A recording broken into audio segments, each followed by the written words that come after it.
Good afternoon, this is Zachary from Zachary Sweeps, and I'm basically going to be doing 5 top tips for wood burning stoves that are really quite essential, that you should either have them or you should run them like this. I'm going to just explain a couple of 5 things today. I might do another follow-on video. I'm going to do one about open fires as well, but my 5 top tips for a wood burning stove. The first one is a pretty obvious one. Go out and buy yourself a carbon monoxide detector or a smoke alarm. If you haven't got one already, like a carbon monoxide detector, I would strongly recommend that you get one. They're so important, and obviously if you it doesn't matter with wood burners. Wood burners are great, and they're very much safer than open fires, because you can shut the doors and close the air vent, and then you can reduce the fire down, and it will gradually go out, which is great. But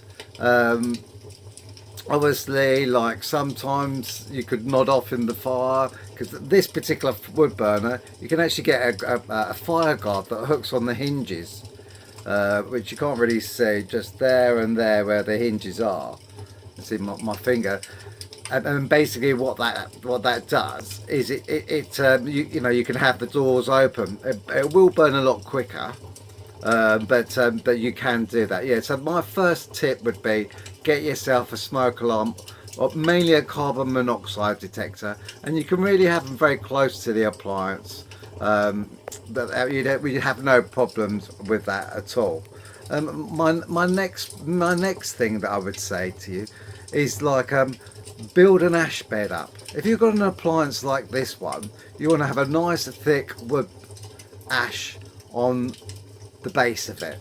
And the reason why I say this, a lot of people only on YouTube, none of my customers do. I've been a chimney sweep nearly 24 years, and a full-time chimney sweep for nearly 24 years.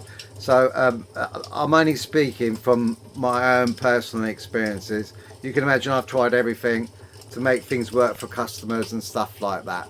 But what it is with having an ash bed, because originally in the old days, you wouldn't, before they had stoves, they'd have the inglenook fireplaces, and they'd have the fire burning in the inglenook, which had the bread ovens and all sorts of other things. Used to have the bars going across to heat water up, so you could have a nice hot bath when you come back out from working outside, because in them days probably everybody worked outside. And it's so cool. I mean, if you had your doors open like this, you'd want a nice thick ash bed in there. And the reason being is you don't want any air going underneath it. And as you can see with this particular appliance, it's got like a fence at the front of it. I always call them a fence, but they're basically to stop anything rolling down. So if you have a nice thick ash bed and no air going underneath, they'll burn a lot slower. They're very much more heat efficient than they would be if you just empty them out all the time, because it'd be just constant air going underneath, and it'll be just going straight up the chimney. Even though it's got a baffle plate, it'll go around the baffle plate very quickly and straight up the chimney. It's not hard. It's not. In fact, like all the customers I've said this to, they love it, and it works perfect. And I always say to them, I'll just say to them, thank you, you're welcome. And they go, what do you mean? And I'll say, well, you wait till next year. You wait till you see me next year. You'll be saying to me that, my God, what a difference it's made. Because I always ask people when I see that the ash is clear, I say, do you go through a lot of wood? And they say, yeah, we do. It seems to whoosh up the chimney. We're trying these different types of logs or whatever. And I say, well, the reason being is because you're taking the ash out. And then I explain about how the grates were invented originally, not now, obviously, but originally invented for coal. But obviously, as time's gone on, and with wood burners and other appliances, even inglenook have grates. Most fires have grates now, depending, in fact, if not all of them. And I always say, about that, but we're not talking about them today. So that would be my next thing, is basically to let the ash build up. You'll find you'll go through your fuel a lot less. It'll be very much heat efficient, and you'll be surprised. And if you haven't done it before, try it, give it a go. You know, there are air vents, but if you can imagine, like if you're doing it with this, what you could do is first to just get yourself started, put maybe a silver foil sheeting over the top of the grate, and then let the ash build up on top of that, about an inch of ash, and then you can pack it down. And what you'll find is you'll be able to empty the underneath of it, the tray, and then you won't be getting any bits dropping down there at all. But it won't block off the air vents. The top one, the side one, bottom one, whatever type of appliance you've got. I mean, a lot of stoves don't even have grates. They just have like a fire brick on the base, and then stove extra, a lot of them like that. Fire brick on the base, and then you just build your ash onto that, and you'll be amazed at the difference. If you haven't done it before, I strongly recommend you try it. If it's not for you, then fine, it's not for you. But you know, they do say it differently in the manual. But try them, have a go. It's always worth having a go. But there's lots of things that, you know, like when they build these appliances, that you know that sometimes from your own personal experiences you think, hang on, well, this works better. And a lot of wood burners will tell you to leave an ash bed in there in the manual, and some will tell you not to. So like, but have a go, give it a go yourself. The other thing I would say is like if you haven't used it for a little while and the weather's really bad, a lot of people say, only on YouTube, not my customers and stuff, but a lot of people say that, like, if you want to, when they start the fire, my customers say this to me, if they start a fire and they haven't used it for a couple of days and the weather's bad, what happens is it just won't draw. And I say to them, oh, well, what you've got to do is basically just fill it up with paper. I've done a few videos on them, but just fill it up with paper. Nothing else, just paper. Light it, shut the doors, open the vents up fully, and then basically and let it roar up the chimney. You'll hear it roaring up the chimney. Don't be frightened of it or anything like that, because it won't do any damage to the appliance at all. It will just warm the flue up. If it's been raining and you've got water in there, it'll dry it all up, and then I say after that, then do your fires. I've even done videos on it so that people can see what I mean by letting it roar. Obviously it's probably better to have it swept at the same time, so that you know that there's no soot up there, so preventing chimney fires. You know, that's what I'd recommend first. I'd recommend, well, a lot of people, when they say it's not drawing, they think it's blocked, and I do this. I put my ear to the wood burner first, obviously not when it's on, and then like listen, and then if I can hear anything, then basically if I can hear the wind outside, then I know it's not blocked. But I still sweep it, and I guarantee, right, for me, for doing this job the length of time that I have done, it works every single time. I've never had it not work. People come up, they got their own ideas and everything, and if they and of course you really know what people we are. Once we find a way that we prefer, then that's it. It doesn't matter who tells you, that's what's going to happen. But what happens to me is I get people calling me up and they've tried everything else and it's not worked. Some people say, like, leave the doors open and let the warm air from your room go up there. But that's great if you want to sit there for an hour or so, or 2 hours waiting to have a fire. You might come home from work at 6-7 o'clock in the evening, and you want the fire on now, don't you? And the way you do it with the paper, you'd be having a fire in 10 minutes. You know, it's that quick, and it's pretty obvious. So like, yeah, that would be my next tip on your fire. Right, and basically my next tip would be with your appliance is don't leave the wood next to the stove. Don't pile it up next to the stove.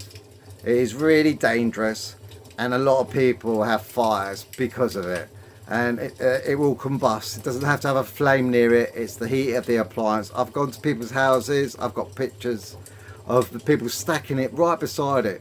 No gap between the wood burner and the wood, and it's crazy. Either build yourself a proper log store in the back garden or in the front yard, whatever, but don't leave it next to. I mean, sometimes when these wood burners are installed, basically there was a fireplace there originally, and then what they do is they open it up, and then you're left with a square opening. That's what we class as the builder's recess. That's not the original fireplace. That's the builder's recess, and the builder's recess is basically when they built the houses, mainly on Victorian and older properties. You do to get them up to about 1930s and stuff like that, but after that they're a bit different. But what it is they build the house first, and then what they do after that is they obviously, because they build the chimney stack and they build a builder's recess, which is a brick square opening, and then the people who are buying the house, depending on what style of house, and that were allowed to choose what sort of appliances that they want. That's why when you go have a row of terraced houses, you might get all different fireplaces in everybody's house, and that's what they used to do. So if you had it in the builder's recess, that's fine, no problem. And then you can stack the wood on either side of because you'll have the brick chimney will be stopping it going anywhere near the wood burner. So that's fine to do it like that. But if you haven't got anything like that, I strongly recommend that you don't put your wood at the side. I mean, put the wood on the side if it's raining, and basically, and you're going to use that wood for the night, but don't leave it there, and certainly don't have it on top of the appliance for too long. If you're going to stick it on top of the appliance, literally have it there for about half an hour maximum. So depending on if it's a fire like this, then it's going to be a bit longer. So basically, it's an idea to keep the wood in a separate place. At least have some partitioning between the wood and the wood burning stove, or have it in another room. But I think there's more fires created from that now than there is. You will get people turning around and saying, "Oh, well, I've been doing that for X amount of years," and that's fine. That's not a problem, but you can't guarantee it's not going to happen the next day. So you can't, you want to play Russian roulette on your house, that's up to you. And we know how much damage fires can do in a property, and all your memories go burnt at the same time. So is it worth taking that chance when you could spend some Sunday afternoon, build a log shed, and then that's it, away you go, sort of thing. So that's the next one. Yeah, and the final one, I'm going to put two things in. Always get your chimney swept once a year. It is absolutely paramount that you do that. You really want to be get a certificate from the sweep. If he doesn't issue you with a certificate when he sweeps your chimney, it's not even worth the ink it's written on, because at the end of the day, it doesn't have to be a member of an association. But basically, you want him to have at least public liability insurance and stuff like that. And if all his details are on the actual certificate, then basically you've got something to fall back on. So get your chimney swept once a year. Get a certificate off the chimney sweep. If you haven't got a bird guard over the top of it, always go outside and see the brush coming out the top. So at least you know that he's gone right away through and cleared it all. You can even see that the brush inside the we class them as like Chinaman's hats, but basically the cowl at the top of the wood burner, you can see the brush. I use bright green ones, so basically it's ideal, so you can really see it in stainless steel. But it's really important that you get your certificate and get him to give it a good look over, because to be honest with you, there won't be anybody more experienced at wood burners and other appliances than the chimney sweep, because I used to be an installer for 17 years. I was HETAS registered. I was trained by I was trained by Naxt, and and I've done thousands of chimneys now over the years, and of course, they're all different appliances. Certain fitters will only fit certain wood burners, because they get a good deal from the company that's selling them to them. It's like going to a Ford garage or a Vauxhall garage. You know, like they'll know all about certain brands, but they won't know about all of them. So like basically with a chimney sweep, he'll know about all the different brands that are out there because he's the one that's sweeping them. He'll know how to remove the baffle plate, to stick the brush up there. He'll know how to get to the inspection hatch on the pipe to get the pipe, the inspection hatch open so he can get his brush up there. He'll know when the gasket round the side of the door needs replacing. You know, basically he'll have more experience with these types of appliances, with all appliances, than anybody else. So if you ever have any doubts about anything at all, if you've got your local chimney sweep, because that's what I have where I live, is like people that come to me, I've been going to their houses, you know, more or less since I've started. I get new customers and move into a property and they go, right, that's it, I just want you to do it. And then of course you become very familiar with everything about it, how it works. One thing else I would say is also just a little extra bit is get a thermometer for it.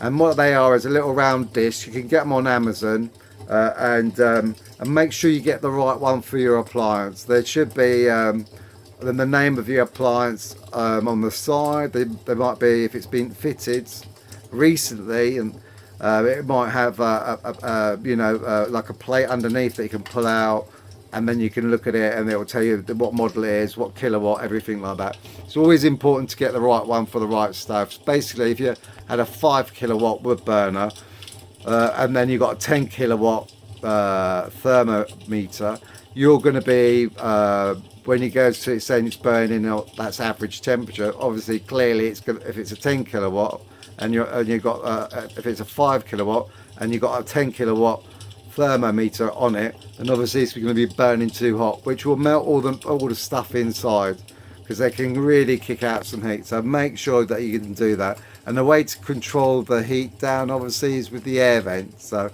and you'll become the master of your chimney, because every single chimney works different.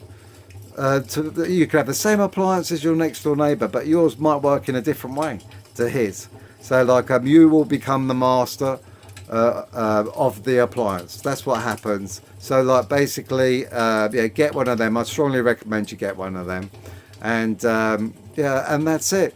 If you stick with these tips, you can't go wrong. And as I said, if you ever get stuck with anything, I always say to my customers, video the problem and send it to me on WhatsApp, and then I can speak to you via telephone call, voicemail, whatever, and we can go through it. And I really strongly recommend that you have that kind of relationship with your chimney sweep, because he'll be the guy that will be able to tell you if there's any problems at all. There's a lot of like pages out there, Facebook stuff and all this sort of stuff, that people have their own opinions and their own ideas, but realistically you want the guy that sweeps your chimney every year to speak to him if you have problems. So hopefully, I hope this helps you, and I hope you're enjoying your wood burner. And if you know this already, then fantastic. If you don't, then you're in for a big surprise. But you're going to be enjoying your wood burner a lot better, and especially with the weather the way it is in England, I suppose at the moment it is kind of like we need these burning just like they are at the moment. Anyway, from Zachary Sweeps, have a fantastic day and enjoy your fires.